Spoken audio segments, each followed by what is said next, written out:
All right, what's good with y'all? Back with another video.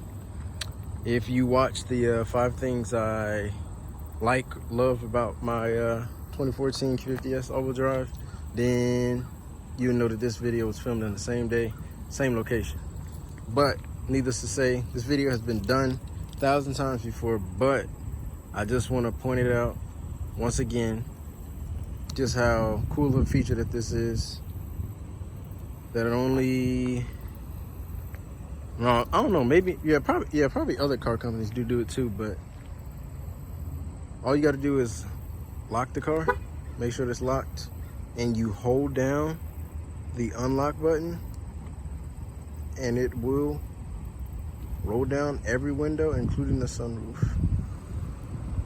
Specifically on the 2014 Q50s.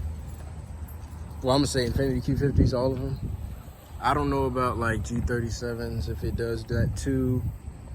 And on other Nissan products, like older ones, I know that it doesn't roll down all the windows. Like on some of our other cars, it only rolls down the front 2 windows.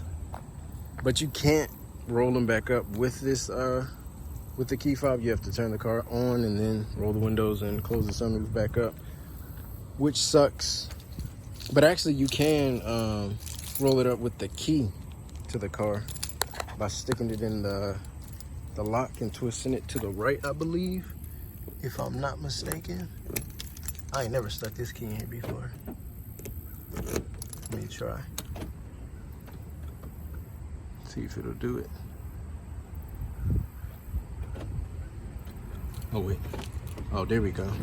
I rolled it the wrong way.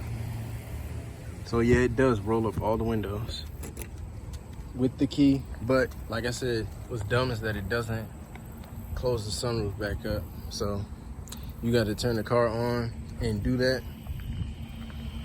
But if y'all enjoyed this video, short, clean, simple video, straight to the point. I don't like to talk a lot and waste y'all time. But if y'all enjoyed it, please go ahead and like, share, comment, subscribe, and follow my IG at prolific_G70. And I know y'all probably thinking like, bro, why is your IG prolific_G70? Because I don't know, but just follow it, man. Peace.